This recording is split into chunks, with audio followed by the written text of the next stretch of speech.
సనాతన హిందూ ధర్మ జాగృతి మహాసభ విజయవంతం చేయాలని కామారెడ్డి గురుమిట్ మహాదేవ స్వామి అన్నారు. శనివారం సిద్దిపేట జిల్లా గజ్వేల్లోని శ్రీ సీతారామ ఉమామహేశ్వర ఆలయంలో సనాతన హిందూ ధర్మ జాగృతి మహాసభ సన్నాహక సమావేశం ఏర్పాటు చేశారు. ఈ సందర్భంగా మహాదేవ స్వామి హైందవ సోదరులు మాట్లాడుతూ, నా దేశం నా ధర్మం, సనాతన బోర్డు మా లక్ష్యమని, సనాతన హిందూ ధర్మం జాగృతి మహాసభ వచ్చే నెల జనవరి 19వ తారీఖు ఆదివారం గజ్వేల్లోని ఎస్ కన్వెన్షన్ హాల్లో సనాతన హిందూ ధర్మ జాగృతి మహాసభ ఏర్పాటు చేయడం జరుగుతుందని, ఈ కార్యక్రమానికి పెద్ద ఎత్తున హిందువులు తరలి రావాలని, మన ఐకమత్యమే మనకు శ్రీరామ రక్ష అని, ఒకరికి ఒకరం రక్షగా ఉంటూనే దేశాన్ని ధర్మాన్ని రక్షించుకోవాల్సిన బాధ్యత మనందరిపై ఉందన్నారు. ఈ కార్యక్రమంలో పురోహితులు, పీఠాధిపతులు, హైందవ సోదరులు పాల్గొన్నారు. జై శ్రీరామ్, జై గోమాత. సనాతన బోర్డే మా లక్ష్యంగా ఈరోజు గజ్వేల్లో రామాలయంలో ఇక్కడ జరిగినటువంటి ఈ ప్రోగ్రాంకి విచ్చేసిన హిందూ బంధువులందరికీ నమస్కారం. అండ్ ఇక్కడికి విచ్చేసినటువంటి మన స్వామీజీలకు కూడా ప్రత్యేక ధన్యవాదాలు మేము తెలుపుతున్నాము. గజ్వేల్లో జనవరి 19 తారీఖున ఎస్ కన్వెన్షన్ హాల్లో సనాతన బోర్డే లక్ష్యంగా మనకు ఇక్కడ ప్రోగ్రాం నిర్వహిస్తున్నాము. చాలా పెద్ద ఎత్తులో ఇప్పటివరకు గజ్వేల్లో వివిధ పార్టీల ప్రోగ్రాంలు చూసాము. కానీ వివిధ మఠాధిపతులు, పీఠాధిపతులు, సన్యాసులు, ఎంతోమంది సనాతన ధర్మం రక్షకులు, బజరంగ్ దళ్, విహెచ్పి, ఆర్ఎస్ఎస్ ప్రముఖులందరూ కూడా వచ్చేస్తారు. కాబట్టి తప్పకుండా ప్రతి ఒక్కరూ ఈ హైందవ శంకారావంగా భావించి ప్రతి ఒక్క హిందూ బంధువులు, మహిళలు, పెద్దలు, పిల్లలు అందరూ కూడా వచ్చేసి ఈ సభను విజయవంతం చేయాల్సిందే కోరుతున్నాము. జై శ్రీరామ్, భారత్ మాతా కీ జై. సనాతన బోర్డే అందరికీ జై శ్రీరామ్. గజ్వేల్ పట్టణ మరియు సిద్దిపేట జిల్లా ప్రజలందరికీ కూడా ఈరోజు ఈ రామమందిర సభావేదికగా మహదేవ్ స్వామీజీ, మరి అదేవిధంగా వీరధర్మజ స్వామీజీ సాక్షిగా, సనాతన ధర్మ సాక్షిగా ఇక్కడికి వచ్చినటువంటి హిందూ బంధువులందరికీ కూడా హృదయపూర్వక అభినందనలు తెలియజేస్తూ, ఈ యొక్క ప్రెస్ మీటు ముఖ్య ఉద్దేశం ఏంటంటే, వచ్చే జనవరి 19 తారీఖు 2025 రోజున ఎస్ కన్వెన్షన్లో గజ్వేల్ పట్టణంలో అతిపెద్ద భారీ సభ. మనం అన్ని సభలు చూస్తుంటాం, రాజకీయ సభలు. అలాంటి సభ కాకుండా ఇక్కడ సనాతన బోర్డే మా లక్ష్యం వేదికగా సభ నిర్వహించబడుతుంది.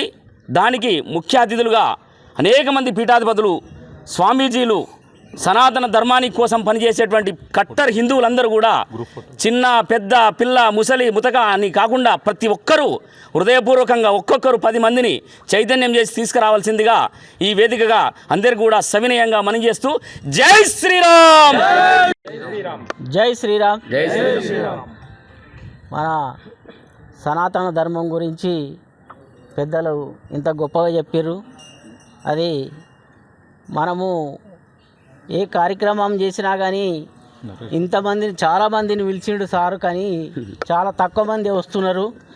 మనది ఏమనంటే, మన శుక్రవారం నాడు మన ముస్లింలు అందరూ ఎవరు విలువకున్నా పోతారు. అదే క్రిస్టియన్ వాళ్ళు సండే నాడు ఎవరు విలువకున్నా పోతారు.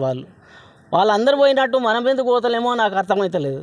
మనం కూడా అందరం జాగృతి అయి ప్రతి దేవాలయానికి పోవాలి. అలాగే ఈ జాగృతి అనేది ఇంత ఒక రోజు చేసేది కాదు. ఇది ఏళ్ళ తరబడి ఎప్పటికీ చేసే, మనం ఎప్పటికీ అలర్ట్గానే ఉండి ఎప్పటికీ జాగృతంగానే ఉండాలి. కాబట్టి ఈ కార్యక్రమాన్ని ఇలా 19వ తారీఖు నాడు మనం చేసే కార్యక్రమానికి ఎలా దిశానిర్దేశం కోసానికి ఈనాడు ఈ మీటింగ్ పెట్టిరు. మనం 19 నాడు తప్పకుండా ప్రతి ఒక్కరము, అంటే ఇప్పుడు వచ్చినోళ్ళే కాకుండా ప్రతి ఒక్కరము ఒక 100 మందిని తీసుకొచ్చే బాధ్యత మన మీద పెట్టుకొని అలాగే అందరినీ జాగృతి చేసి ఆనాడు పెద్ద సభ చేసి మనము విజయవంతం చేసుకొని ప్రతి ఒక్కరికి ఒక జాగృతి అనేది అందరికీ తెలియాలి. హిందూ మతం అనేది ప్రతి ఒక్కరూ తెలిసినట్టు చేసి వాళ్ళను ఉత్సాహపరిచి వాళ్ళను కూడా ఐక్యత చేయడానికే మనము పాటుపడాలని కోరుతూ, జై శ్రీరామ్. ఈరోజు రామాలయంలో సమావేశం కావడానికి ముఖ్య ఉద్దేశం, సనాతన హిందూ ధర్మ జాగృతి మహాసభ జనవరి 19, 2025 కార్యక్రమము నా సనాతన బోర్డే మా లక్ష్యం అనే ఉద్దేశంతో ఈరోజు మేమంతా కలవడం జరిగింది. మరి కలిసి ఉంటే బ్రతుకుతాం, లేదంటే చస్తాం. అది ముందు మీకు అంత భవిష్యత్తు కనిపిస్తున్నది. మరి ప్రతి హిందువుకు ఏం ద్రోహం జరుగుతున్నది. కనీసం ఒక అయ్యప్ప పూజ చేసుకోవడానికి కూడా చాలా బాధాకరంగా ఉంది. అక్కడ పోయి డిస్టర్బ్ చేయడం జరుగుతుంది. అదేవిధంగా ఒక అమ్మాయి లవ్ జిహాద్ అని 300 తుక్కడలు అవుతుంది. మరి ఇక్కడ మత ప్రచారాలతో హిందూ దేవాలయాలు చిన్నాభిన్నమవుతున్నాయి.